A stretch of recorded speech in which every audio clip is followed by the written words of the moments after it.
Dijimos hace 2 semanas que íbamos a hablar un poco más en profundidad de Melquisedec. Aquella vez dijimos, ¿hablaremos de él más adelante? Pues bien, hoy vamos a hablar acerca de este Melquisedec. Vamos a intentar descubrir quién es esa persona que deja a algunos con tantas incógnitas. En la medida de lo posible nos vamos a acercar a lo que creemos que es Melquisedec y veremos por qué el autor de Hebreos le da tanta relevancia, por qué el autor de Hebreos ya habla de él en el capítulo 5, al final del capítulo 6, el último versículo de hecho del capítulo 6, y ahora en el capítulo 7 entra un poco más en profundidad con esta figura ilustrativa llamada Melquisedec. Para ello yo os invito a que abráis la Biblia por el libro de Génesis capítulo 14 y también por Hebreos capítulo 7. Aquí es donde los que tienen móviles sufren. ¿Ahora qué? Hay que abrir 2 pantallas. Los que tenéis Biblias podéis poner un dedito en Génesis 14, versículo 16, y también podéis poner otro en Hebreos capítulo 7. Génesis 14, 16. Ahí vamos a comenzar y luego leeremos parte del texto en Hebreos capítulo 7. ¿De acuerdo? Para que os pongáis un poco en contexto acerca de este capítulo 14 de Génesis, os comento. Había un periodo de lucha y batalla y 4 reyes, lo dice el versículo 1 del capítulo 14, Anrafael, Arioc, Kedorlaomer y Tidal, se juntaron y eran una amenaza para toda la tierra. Hasta tal punto que estos 4 reyes vencían a pueblos que tenían gigantes en su ejército. Por lo tanto, se convirtieron en una amenaza muy temible en toda la zona. Estos estaban trayendo pavor a todas las ciudades de alrededor, entre ellas Sodoma y Gomorra. A Sodoma se fue a vivir el sobrino de Abraham llamado Lot. Cuando Abraham y Lot decidieron dónde elegir, Lot dijo, yo ese lugar.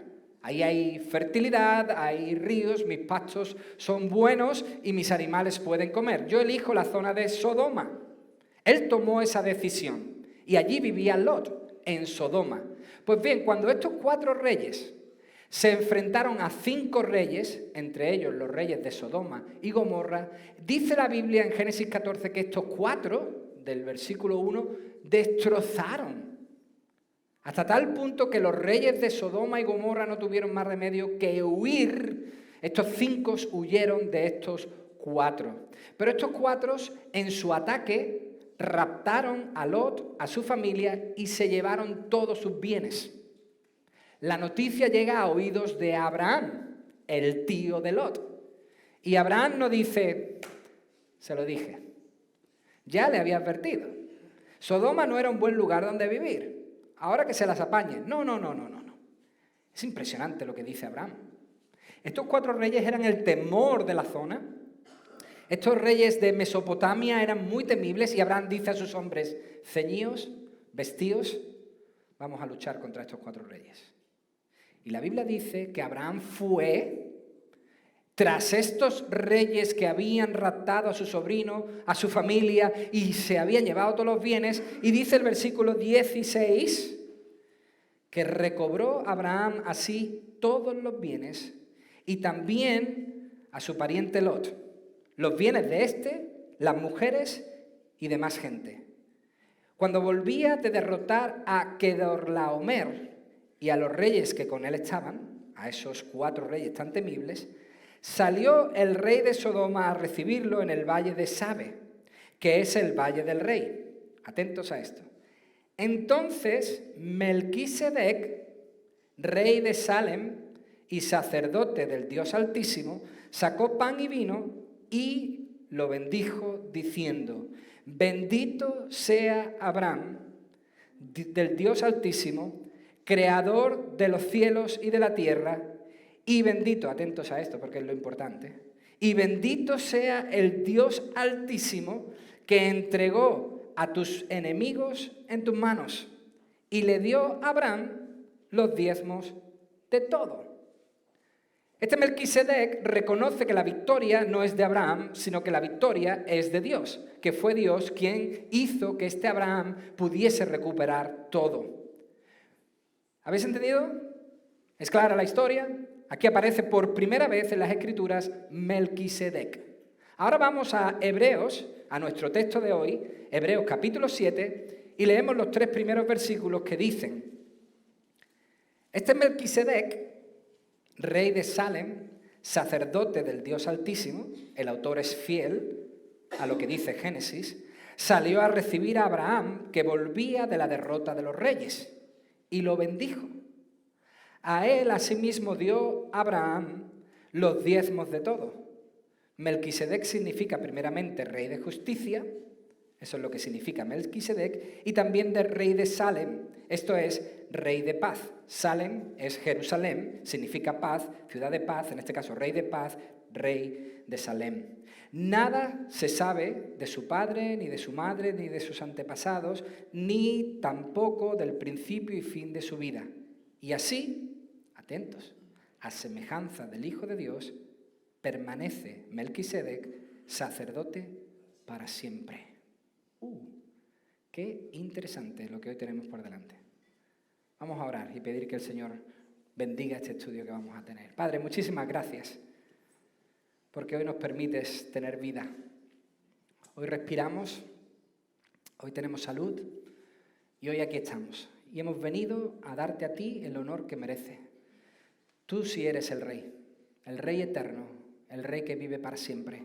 Y ante ti hoy nos sometemos, ante ti nos postramos, a ti adoramos. Y ahora lo queremos hacer poniendo nuestra atención a tus palabras.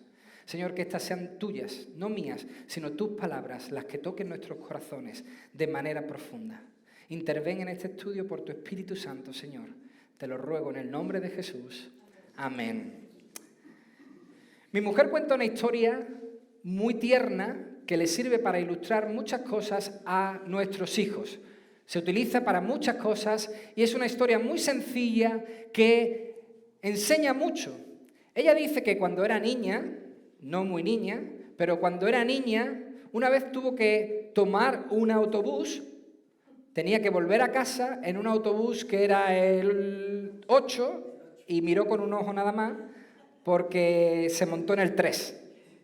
Entonces ella se equivocó, lo vio de refilón el 8, se creía que era el 8, pero era el 3, se montó y no tardó mucho en darse cuenta que el autobús que había tomado no era el que necesitaba, pero ya lo había pagado con todo el dinero que llevaba. Ya no le quedaba nada más. Evidentemente ella, al llegar a la última parada, habló con el chofer. El chofer muy amablemente la entendió. Comprendió que en un momento de prisas puedes tomar el autobús equivocado, pero que ya no tenía más dinero y él le dijo, no te preocupes. Fue tan amable de esperarla, de llevarla de nuevo a la parada de donde había salido y montarla en el siguiente autobús, que era el que ella debía tomar de manera gratuita. Las aplicaciones para nuestros hijos tienen otra enseñanza, pero para nosotros esta es muy importante, hermanos.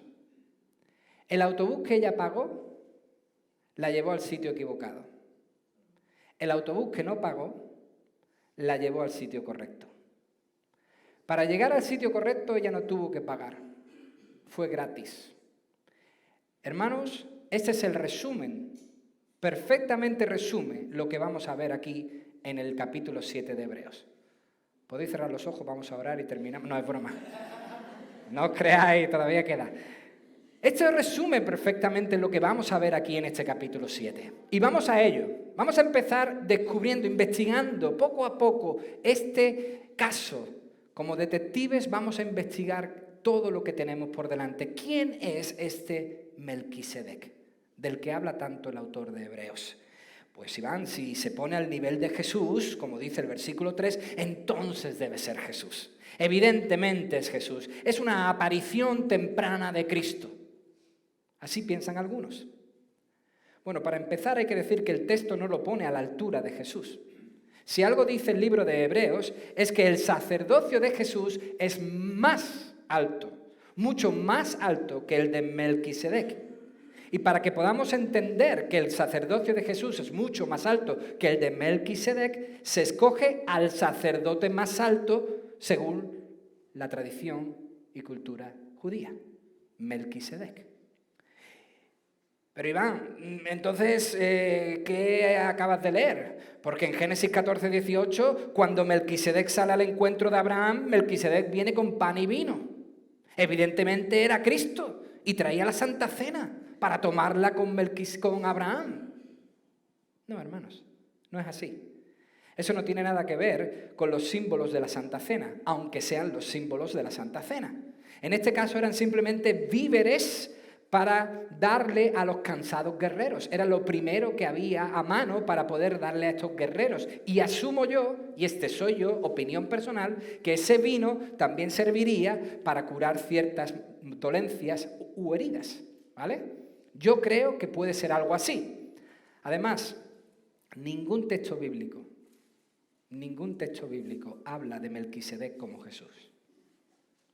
No hay ningún texto que diga ese Melquisedec es Jesús. Pues entonces Iván es un ángel. Si no es Cristo, tiene que ser un ángel. Tiene que ser un mensajero divino, así dicen otros. Pero Génesis 14, lo hemos leído, al igual que el versículo 2 y versículo 4 de Hebreos capítulo 7, dicen que Abraham le ofreció diezmos. Le dio diezmos a Melquisedec, pues era sacerdote del Dios Altísimo. Hermanos, ningún ángel de Dios se pondría en esa posición. Ninguno tomaría ese rol. La idea que tiene más fuerza es ver a este Melquisedec como un hombre. Como un hombre. Pero claro, no como un hombre cualquiera, sino como un patriarca. Como un patriarca. Se nos dice que era rey de Salem y, no solo eso, sacerdote del Dios Altísimo. Esto lo coloca en una posición elevada dentro de la sociedad de esa época. No era un hombre cualquiera. Era un hombre, pero no un hombre cualquiera. Rey y sacerdote. Atentos a esto. Sabemos que después del diluvio de ese arca donde entró Noé con su familia y todos los animales, hubo en la tierra un periodo, esto es precioso, un periodo donde todas las familias que se iban estableciendo adoraban solo a Dios. Después de Noé, cuando Dios decidió castigar a toda la tierra, pero se dio cuenta que Noé era bueno y le salvó a él, a su esposa, a sus 3 hijos y a las esposas de sus hijos, junto con todos los animales, hubo un periodo donde todas las familias que venían solo adoraban a Dios. No existía el politeísmo, varios dioses. No existía el panteísmo, donde todo es Dios, donde todo es la presencia de Dios, donde todo tiene que ver con Dios. No existía ni siquiera la idolatría. Ninguna familia de la tierra iba tras los ídolos. Había una clara conciencia de que Dios es el único. Por lo tanto, la relación hombre-Dios era real, era viva. Podríamos decir que era una buena relación la que existía entre los hombres y Dios después del diluvio. Se piensa, y creo que muy acertadamente, hermanos, que es en ese periodo donde vivió Job. Al ser Job el libro más antiguo de la Biblia, se piensa, creo que acertadamente, que es en ese periodo donde Job vivió. Un periodo que está encajado más o menos entre Génesis capítulo 11 y Génesis capítulo 12. Un momento en el que, fijaos en esto, en el que sin haber aún ley de Dios, como leeremos que viene después del Éxodo y en adelante, los hombres tenían ley de Dios. Muy interesante. Aún quedaba mucho para el nacimiento de Moisés, ese que vendría con la ley en sus brazos, ese que representa la ley. Aún quedaba mucho tiempo para que Moisés naciese y ya la gente apreciaba los mandamientos de Dios. Fijaos lo que dice Job capítulo 23. Job 23, 12. Dice: ni me he apartado del mandamiento de sus labios. Estimé las palabras de su boca más que mi alimento necesario. Todavía no había llegado la ley y Job dice, no me he apartado de su mandamiento. Aprecié la ley de su boca mucho más que la comida. Henry Morris, un comentarista, dice lo siguiente: los amigos de Job también estaban al tanto de los mandamientos. Su principal portavoz, Elifaz, ¿os acordáis de este Elifaz, amigo de Job, que vino a martillear su conciencia? Instó a Job de la siguiente manera, Job 22:22. Te ruego, Job, que recibas la ley de su boca y guardas sus palabras en tu corazón. Si aún no había ley, si aún no habían llegado los mandamientos con Moisés, ¿cómo que esta gente ya conocía la ley? Qué interesante. Hermanos, esta era una tierra que obedecía a Dios. Esta tierra después del diluvio era una tierra, una gente que obedecía a Dios, hacía su voluntad y no solo eso, le adoraba, le veneraba. Porque antes que incluso se estableciera el sistema de sacrificios, ese que vino con los levitas, ese que vino con Aarón, ese sacrificio que se hacía para que los hombres pudiesen pedir perdón por sus pecados, Números capítulo 14, ya se nos dice en la Biblia que estos patriarcas, estos hombres, ofrecían sacrificios para perdón de pecados. Por ejemplo, Noé. Lo primero que hizo Noé al bajar del arca fue tomar uno de los animales que había en el arca y ofrecerlo al Señor. Génesis capítulo 8, versículo 20. Abraham, ¿qué hizo Abraham? Abraham, cuando superó la prueba de entregar a su hijo en sacrificio, Génesis capítulo 22, nos dice el versículo 13 de Génesis 22 que Dios le proveyó un animal. Abraham tomó el animal y lo ofreció en sacrificio al Señor. ¿Y qué hace Job? Job capítulo 1 nos dice que cuando los hijos de Job se iban de fiesta, al día siguiente él los llamaba a revista. Él les decía, venid aquí. Charlaba con ellos y les preguntaba, ¿qué habéis hecho malo? Padres, tomad consejo de esto. Levantad a vuestros hijos a las 7 de la mañana y decidle, hey, venid aquí. ¿Qué pasó anoche? Eso hacía Job. En Job capítulo 1, versículo 5, dice que les llamaba, les santificaba y ofrecía sacrificios para perdón de sus pecados. ¿Qué quiero decir? Hermanos, estos hombres cumplían una magnífica función en la sociedad de ese momento, en esa sociedad post-diluvio. No se apartaban de Dios, le obedecían, le reverenciaban, le adoraban, le respetaban y lo mejor de todo, y esta es la puntilla para estos patriarcas, lo mejor de todo es que empujaban, motivaban a sus familias a hacer lo mismo. No solo adoraban, no solo obedecían a Dios, no solo cumplían su ley, sino que arrastraban a sus familias a hacer lo mismo. ¿Cuánto necesitamos a hombres así? Nuestra sociedad está necesitada de hombres así. Qué pena que lo que se ataque hoy en nuestra sociedad sea esto. ¿Qué es lo que se ataca hoy? El patriarcado. Qué interesante. Qué mal, cómo le hemos dado la vuelta a la tortilla y hemos confundido un verdadero patriarcado. Y hoy se ataca clarísimamente. Estos hombres hacían el bien a los demás, amaban a Dios y llevaban a sus familias a la adoración a Dios. ¿Qué malo hay en eso? ¿Cuánto necesitamos, hermanos? Hombres así. Y mucho cuidado, esto no es culpa de las mujeres, hombres. No es que nos estén atacando desde fuera. Creo que nosotros como hombres estamos fallando en nuestras responsabilidades. Y no estamos haciendo como estos patriarcas, que obedecían a Dios, adoraban a Dios y llevaban a sus familias a hacer lo mismo. Es algo que debemos reflexionar. Pues bien, sigamos con la investigación. En ese periodo después de Noé y hasta que llegase Abraham, ese periodo rico espiritualmente, los patriarcas eran los más antiguos.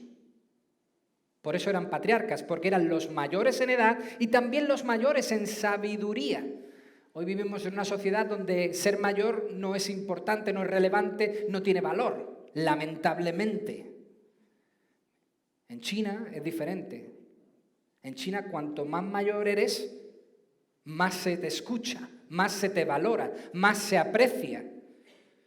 Un pastor como yo, de 40 y pocos años,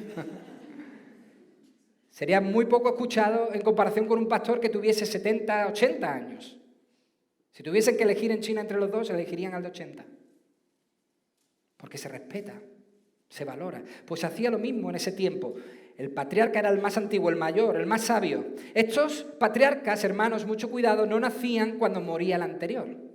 A veces la mente, como cristianos, nos juega una mala pasada y creemos que un patriarca venía detrás del otro. Uno moría y nacía el otro patriarca. No. Mucho cuidado. Eran contemporáneos. Es verdad que uno era el patriarca, pero nacían otros.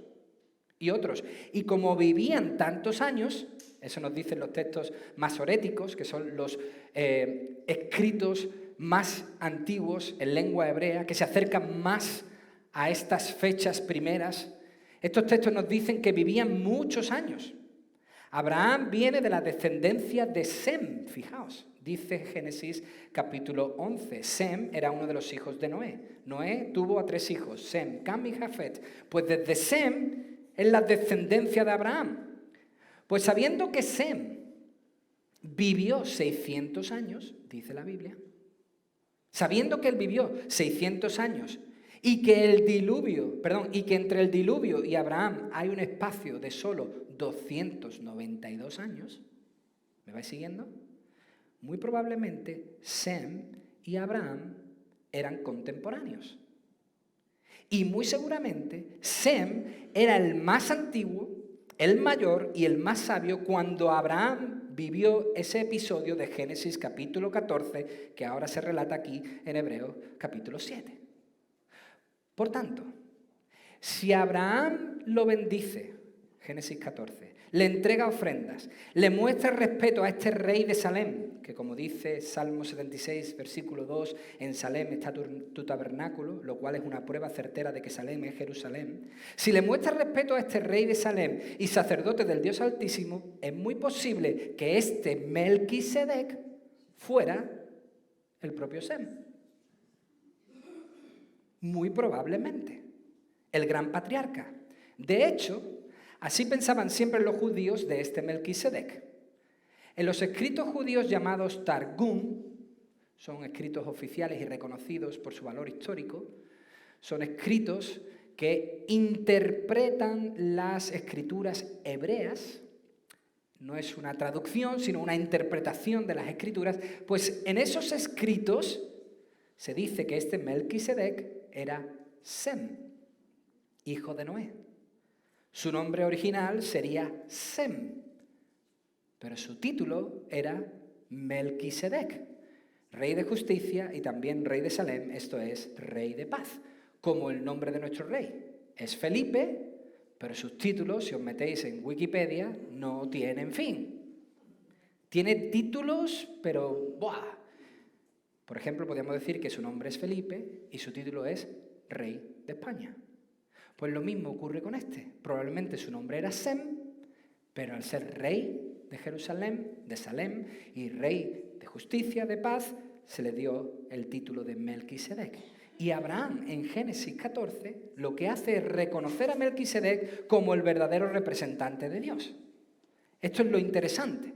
Nos vamos acercando a la idea que quiere mostrarnos Hebreos capítulo 7. Le reconoce como representante de Dios vivo. Ahora bien, la Biblia dice que para poder ser sacerdote, tu principal credencial era venir del linaje de los sacerdotes. Solo podías ser sacerdote si tu genealogía lo decía. Si la genealogía llevaba hasta Aarón. Solo así se podía hacer sacerdote, como fue el caso de Esdras, lo leemos en el capítulo 7, versículos 1 al 5. Esdras fue sacerdote porque venía del linaje de Aarón. Pues bien, esto es muy interesante, hermanos. Melquisedec era diferente a los levitas. Era diferente a los hijos de Aarón, versículo 3, porque era, y leo de la traducción de la Biblia de las Américas, sin padre, sin madre, sin genealogía, no teniendo principio de días ni fin de vida. Y aún así, dice el versículo 3, y aún así fue semejanza del Hijo de Dios. O sea, mejor dicho, siendo hecho semejante al Hijo de Dios. No igual, mucho cuidado, semejante, similar, parecido. Por eso dice el texto que este Melquisedec fue superior a Abraham. Por eso Abraham le ofreció los diezmos. Pero seguía siendo un hombre, un simple mortal, inferior, por supuesto, al Hijo de Dios, lo cual nos dice del versículo 4 en adelante. Dice Hebreos 7:4, considerad, esta es una palabra muy importante, considerad pues cuán grande era este, Melquisedec, a quien aún Abraham el patriarca dio diezmos del botín. Ciertamente, los que de entre los hijos de Leví reciben el sacerdocio tienen mandamiento de tomar del pueblo los diezmos según la ley, es decir, de sus hermanos, aunque estos también sean descendientes de Abraham. Pero aquel cuya genealogía no es contada de entre ellos, tomó de Abraham los diezmos y bendijo al que tenía las promesas. Y, sin discusión alguna, el menor, Abraham, es bendecido por el mayor, Melquisedec.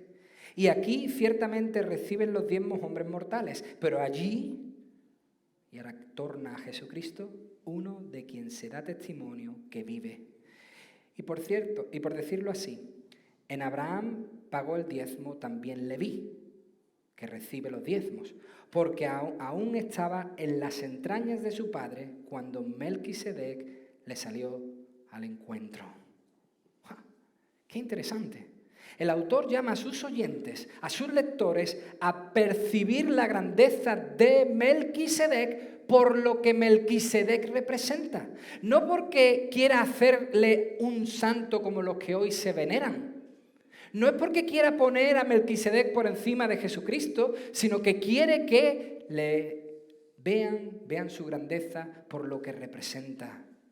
Para que la comparativa con Jesús pudieran entender que Jesús es superior. Para que al compararlo con Jesús puedan entender que Cristo es más grande. Fijaos, los descendientes de Leví, los sacerdotes, tenían la responsabilidad y el honor de recoger los diezmos que recibían como herencia del Señor. Eso nos dice Números 18, versículo 21, dice, yo he dado a los hijos de Leví todos los diezmos en Israel como heredad por su ministerio, por cuanto ellos sirven en el ministerio del tabernáculo de reunión. Y lo repite el versículo 23, el versículo 24, el versículo 26 y el versículo 28, que los levitas tenían como herencia recibir los diezmos. Cuando se repartieron todas las tierras, a las 12 tribus de Israel, a los levitas no le tocó tierra. No le dieron tierra alguna. Esto es muy interesante, porque les colocaba en una posición única dentro del pueblo. No poseyeron ninguna tierra en particular, no le asignaron ningún lugar y por lo tanto recibieron la mayor bendición. Y alguno de vosotros está diciendo, ¿cómo, Iván? ¿No es eso una contradicción? ¿Les dejaron sin tierras y estás diciendo que fueron bendecidos? Sí, ¿sabéis por qué? Números 18:20. El Señor le dice a los levitas, yo soy tu parte y tu heredad en medio de los hijos de Israel. En definitiva, tú te llevas la mejor parte. Ellos se llevan tierras, yo soy tu parte. Yo soy tu preocupación, yo soy al que tú sirves y yo soy al que tú vas a inspirar a otros a que sirvan. Y qué interesante.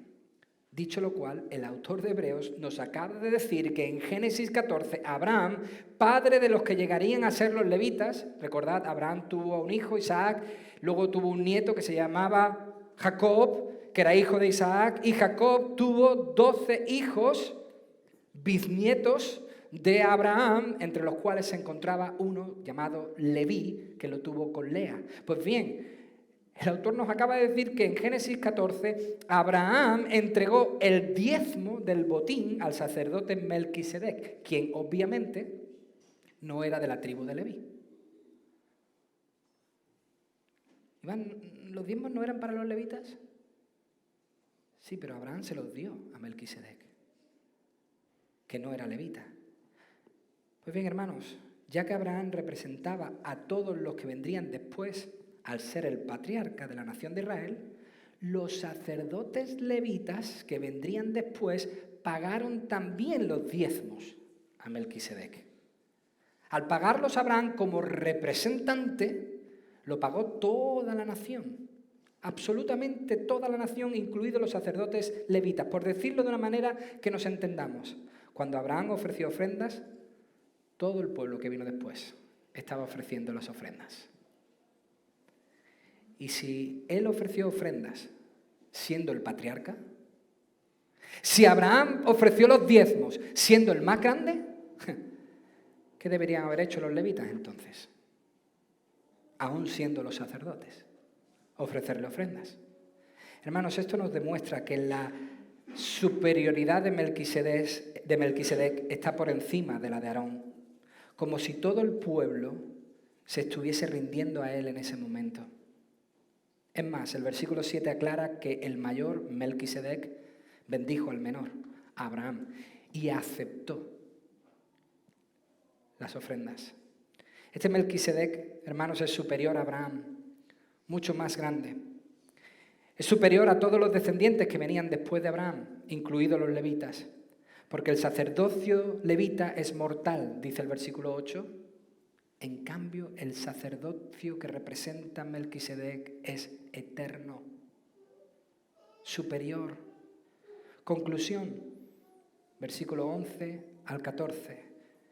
Si pues entonces la perfección fuera por el sacerdocio levítico, bajo el cual recibió el pueblo la ley, ¿qué necesidad habría aún de que se levantara otro sacerdote, según el orden de este gran Melquisedec, y que no fuera llamado según el orden de Aarón? ¿Qué pregunta? Pues cambiado el sacerdocio, necesario es que haya también cambio de ley. Y aquel de quien se dice esto es de otra tribu. Anda, encima el que venía no iba a ser de los levitas. Dice el versículo 14, porque sabido es que el que venía, nuestro Señor, vino de la tribu de Judá, de la tribu de David, de la tribu de los reyes, de la cual nada habló Moisés tocante al sacerdocio. La pregunta del versículo 11 es la clave, mis hermanos. Dice, si hubiera sido posible alcanzar la perfección mediante el sacerdocio levítico, ¿qué necesidad había de que más adelante surgiera otro sacerdote según la orden de Melquisedec y no según la orden de Aarón? Si con los levitas ya hubiese sido suficiente, ¿por qué tuvo que venir uno que incluso no era ni de los levitas? El término perfección, por supuesto, no significa aquí y en ninguna parte de las escrituras, de Hebreos, sin tacha, sin mancha. No. Significa llegar a un fin deseado o alcanzar una meta.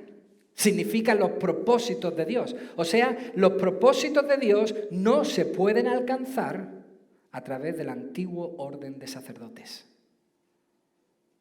Y estos hebreos, a los que el autor le escribe, querían volver a ese lugar. Estos hebreos querían volver a colocarse bajo ese sistema de sacerdocio. Para que os enteréis bien, estos hebreos querían tomar el autobús equivocado pagando.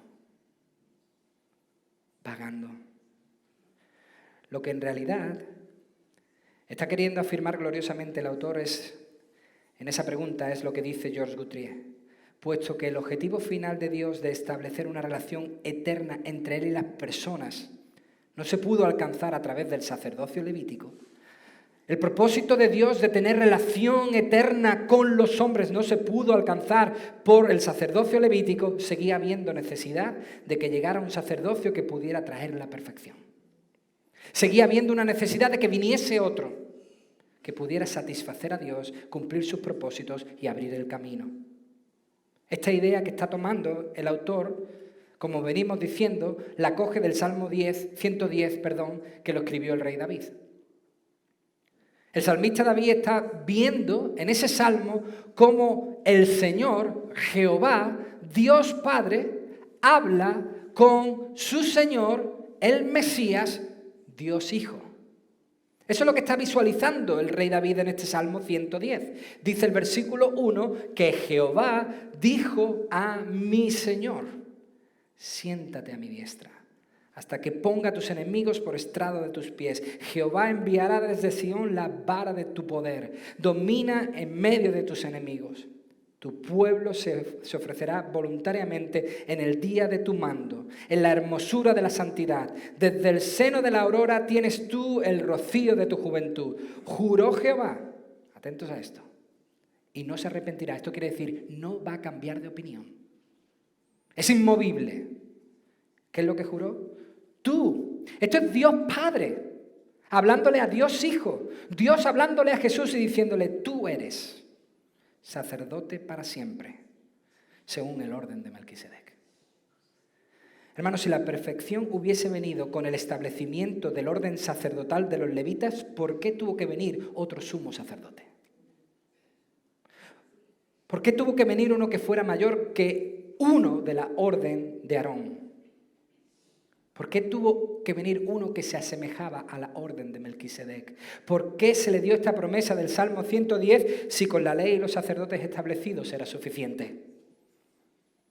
Y hermanos, no es que el sistema levítico de sacerdocio fuese ineficaz completamente, como si Dios hubiese pegado un tiro al aire y se hubiese equivocado. Y dice, me equivoqué poniendo a los sacerdotes. ¡Ay, qué error, ay, qué fallo! No. Sino que ese sistema estaba diseñado para prefigurar algo mejor. Estaba diseñado, creado perfectamente para apuntar a alguien mayor, a Jesucristo. Hermanos, Dios en Hebreos está gritando que la perfección solo llega por Cristo. O sea, que cumplir los propósitos de Dios solo se pueden cumplir a través de Cristo. Si la idea ha sido poner a Melquisedec por encima del gran Abraham, Jesús, por lo tanto, es mucho más grande que Abraham, mucho más grande que los levitas, mucho más grande que el antiguo orden, mucho más grande que el sistema de sacerdocio e incluso mucho más grande que este Melquisedec. Eso dicen los versículos 12 al 14. En otras palabras, Melquisedec solo representaba al verdadero Melquisedec.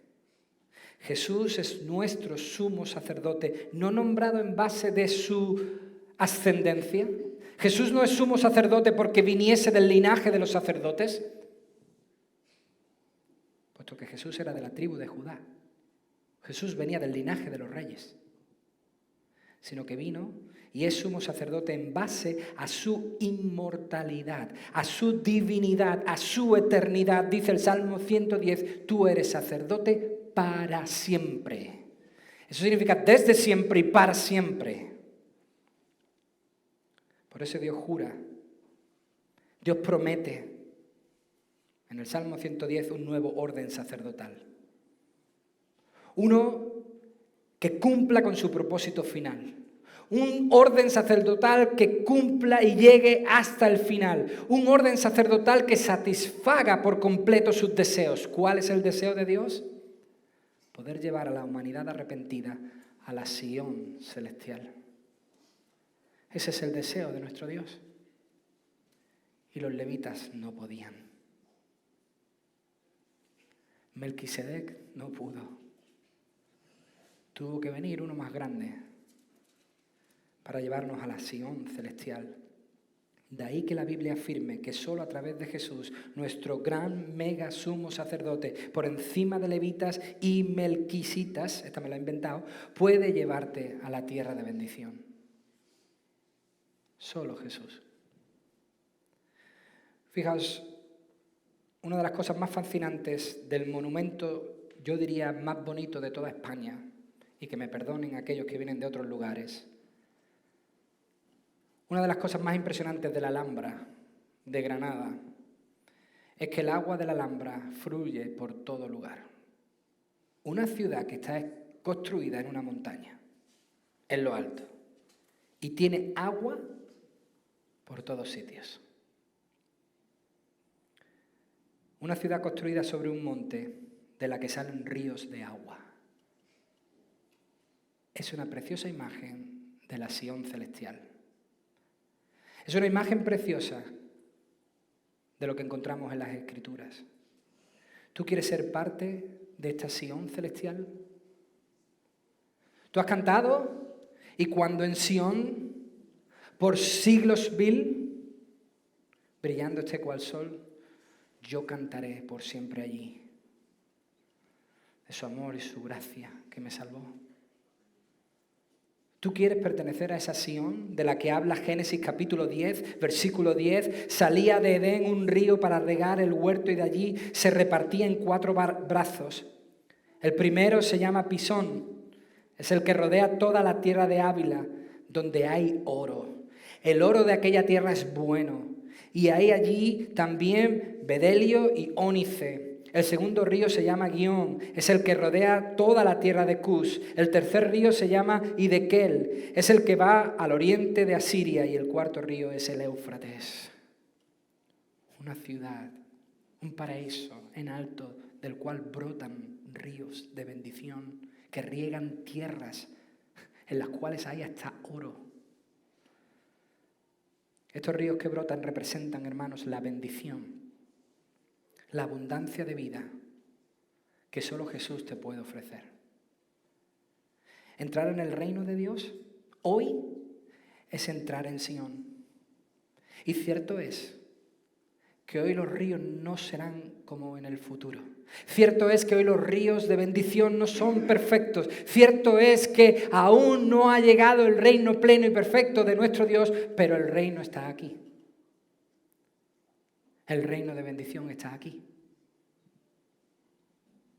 Y solo podremos entrar si nos sometemos al señorío de Jesús, confiamos en su obra salvadora, en su labor como nuestro sumo sacerdote. En definitiva, solo podemos entrar si cogemos el autobús gratis. Solo podremos entrar si confiamos en Jesús y no en los levitas.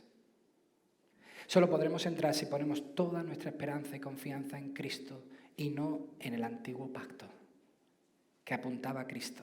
Si el antiguo pacto hoy tuviese voz, diría: seguid a Cristo. Seguid a Cristo. Mi deseo es ir al lugar celestial. Creo que no me he equivocado en montarme en el autobús de Cristo. Sé que lo que me espera es glorioso. ¿Es tu deseo la Sión celestial? ¿Quieres llegar a ese lugar de bendición? Si tú también lo deseas, si tú también lo quieres para ti,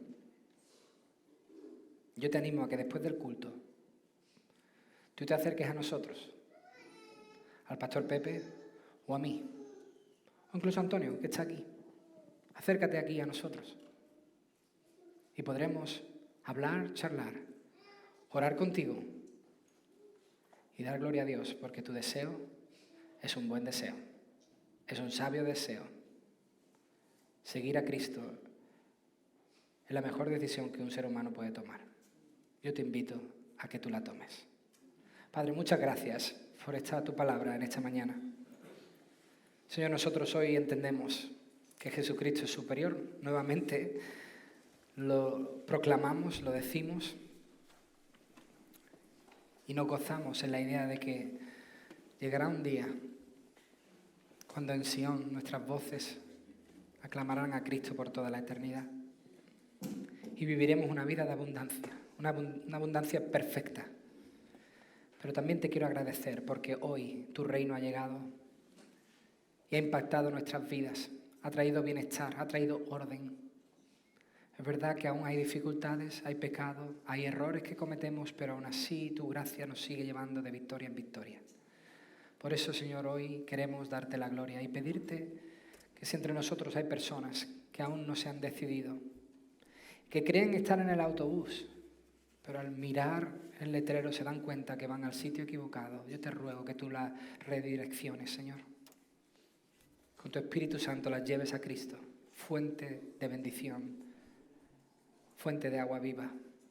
Muchas gracias, Señor, por tu palabra, bendita palabra que llega a nuestras vidas. Señor, que podamos someternos a ella, someternos al señorío de Cristo cada día y perseverar hasta el final. Te lo ruego, Señor, en el nombre de Jesús.